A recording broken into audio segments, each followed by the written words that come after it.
Shalom à tous, bien-aimés frères et sœurs, grâce et paix sur vous au nom du Mashiach, notre Adon.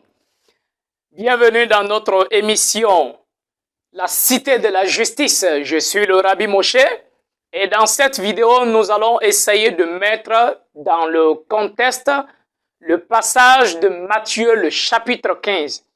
Quel est le vrai contexte de Matthieu, chapitre 15?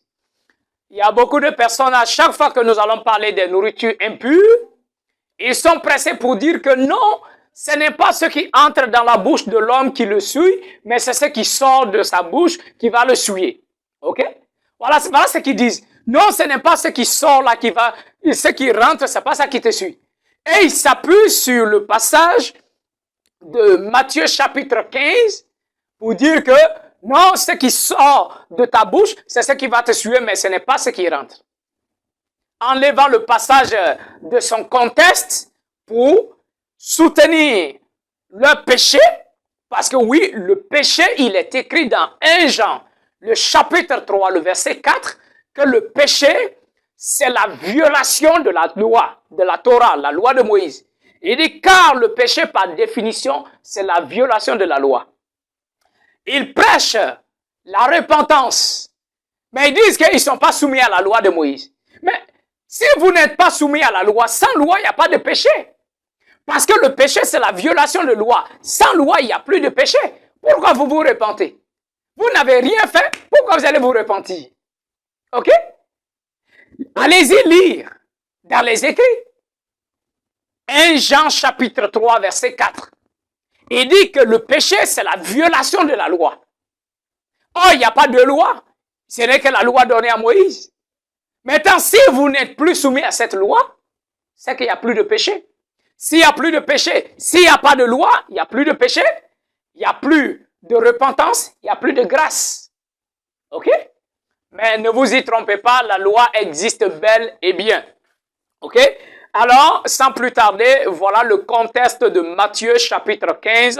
Nous allons lire ensemble ce qui se passe. Alors voilà ce qui est écrit. En fait, on va lire verset par verset pour mieux comprendre.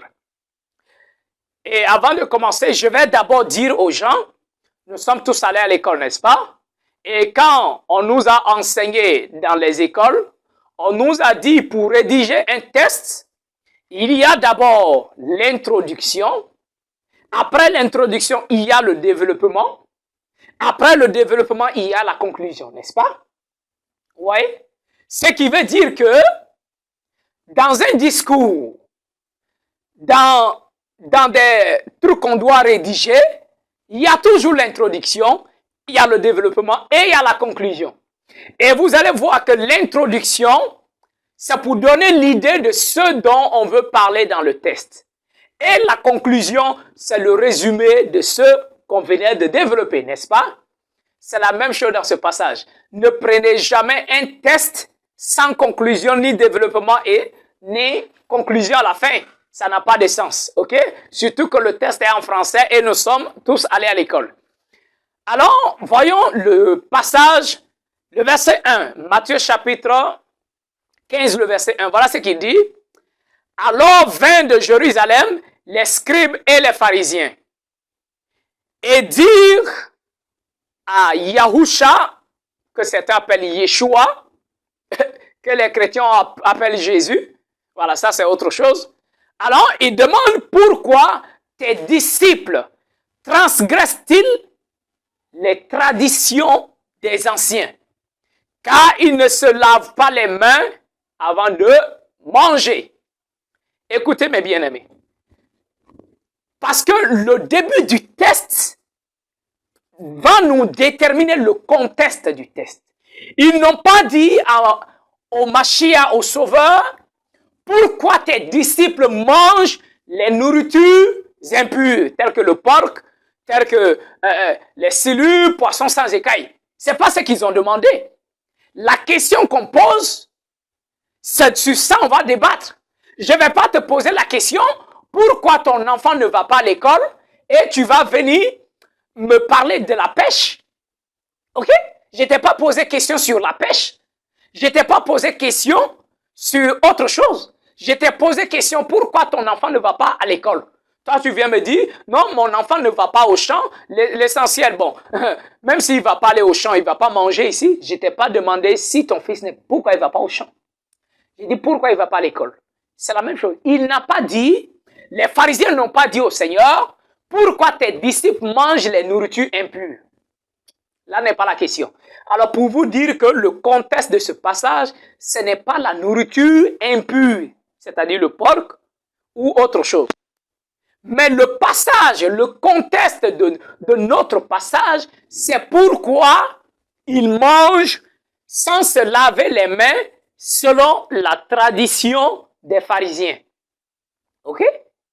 Alors, les disciples ne respectent pas la tradition des pharisiens, qui est différente de la loi de Moïse. Et les pharisiens viennent pour défendre cela en disant, pourquoi tes disciples transgressent-ils les traditions des anciens? Ce sont les pharisiens qui parlent. OK? Maintenant, regardez la réponse du Seigneur. Verset 3. Et Yahusha leur dit, et vous, pourquoi transgressez-vous la parole de l'Éternel à cause de vos traditions? OK? Le Seigneur leur tourne la question. Et vous? Pourquoi vous transgressez la parole de l'Éternel? Mais bien aimé, oubliez le Nouveau Testament, parce qu'à l'époque, le Nouveau Testament n'existait pas. OK? Alors, quand il dit la parole de l'Éternel, enlevez dans vos têtes le Nouveau Testament. Parce que le livre de Matthieu, ce n'était pas encore écrit. Jean, Luc, Marc, les épîtres de Paul, le Nouveau Testament n'existait pas. OK? C'est la loi de Moïse jusqu'aux enseignements des prophètes, c'est ça qui existait. Et c'est ce que le Mashiach dit aux pharisiens. Et vous, vous dites que mes disciples ne respectent pas la tradition des anciens. C'est-à-dire les traditions, ils n'ont même pas de la loi, il dit des traditions. Il dit, mettez vous, pourquoi vous-même, vous transgressez la parole de l'Éternel à cause de vos traditions? Vous voyez par là que déjà les pharisiens annulent la parole de l'Éternel, c'est-à-dire les commandements de l'Éternel à cause de leur tradition. Pour vous dire que les pharisiens ne suivent pas la loi, mais ils suivent leur tradition à eux. Continuons. Pourquoi tes disciples transgressent-ils la tradition des anciens car ils ne se lavent pas les mains avant de manger? Il dit, et vous, pourquoi transgressez-vous la parole de l'Éternel à cause de vos traditions? OK?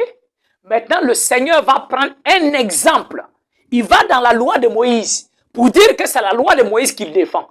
Il va dans la loi de Moïse en disant, voilà ce qui est dit, car l'Éternel avait dit, honore ton père et ta mère, et celui qui frappe son père ou sa mère sera puni de mort. Ça, c'est pas dans le Nouveau Testament, c'est pas ce qui est dit là-bas. Comme je l'ai dit, le Nouveau Testament n'existait pas. Ça, c'est dans la loi de Moïse. Le Seigneur dit, et vous, pourquoi vous annulez à cause de vos traditions? Car Moïse a dit, honore ton père et ta mère. Celui qui frappe son père ou sa mère sera puni de mort. Ça, c'est dans la Torah, dans la loi.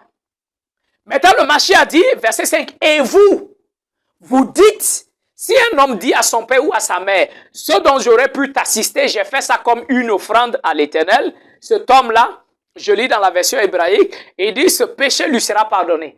Il dit, vous n'honorez pas vos pères et vos mères, et vous humiliez la parole de l'Éternel à cause de vos traditions. La loi dit, honore ton père et ta mère. Celui qui maudit son père ou sa mère sera puni de mort. Eux, ils disent, non, si quelqu'un dit à son père, voilà, j'ai 5000 francs, papa, je voulais te donner, mais j'ai fait ça déjà comme une offrande. Alors, les pharisiens disent que cet homme-là, le fait qu'il a dit ça, c'est fini. Ce péché lui sera pardonné. Même s'il n'a plus donné ça à son père ou à sa mère, il sera pardonné. C'est là que maintenant le Mashiach a dit au verset 6, vous n'honorez pas vos pères et votre mère et vous humiliez la parole, la loi de l'Éternel à cause de vos traditions. Maintenant il dit, hypocrite. Ésaïe a bien prophétisé sur vous quand il a dit, ce peuple m'honore que du bout des lèvres, mais son cœur est éloigné de moi et le culte qu'ils me rendent n'a pas de valeur, car ils enseignent des commandements qui ne sont que des commandements humains. OK? Maintenant, vous voyez le contexte. Les pharisiens défendent leur tradition. Le Seigneur, lui, défend la loi de Moïse. On continue, verset 10. Maintenant, il dit, et Yahusha appela la foule à lui et il dit, écoutez, ce qui entre dans la bouche de l'homme ne le suit pas, mais c'est ce qui sort de sa bouche qui va le suivre. Oh, regardez, verset phare qu'ils prennent. Voilà, ce qui rentre ne suit pas, c'est ce qui sort qui va suivre. Mais quel est notre contexte? Les pharisiens disent, si tu ne te laves pas les mains, selon eux, leur tradition, si tu n'as pas lavé tes mains, comme eux ils ont établi là, même si tu manges la viande de mouton, qui est un animal qui est pur, le fait que tu n'as pas lavé tes mains, selon eux, leur manière pour manger ton mouton, tu vas souiller ton mouton. Ton mouton devient impur. C'est là, est-ce que les moutons là étaient impurs en soi, ou selon leur tradition, c'est ta main qui rend impur? C'est ça le Mashiach a dit non. Ça ne rend pas impur. Il dit ce qui va rentrer là, il ne va pas te suivre. Ce qui sort, c'est ça plutôt qui va te suivre. Ok? Alors maintenant, écoutez bien. On dit verset 12. Alors vint à lui ses disciples et lui dit, sache que les pharisiens ont été embarrassés à cause de tes paroles.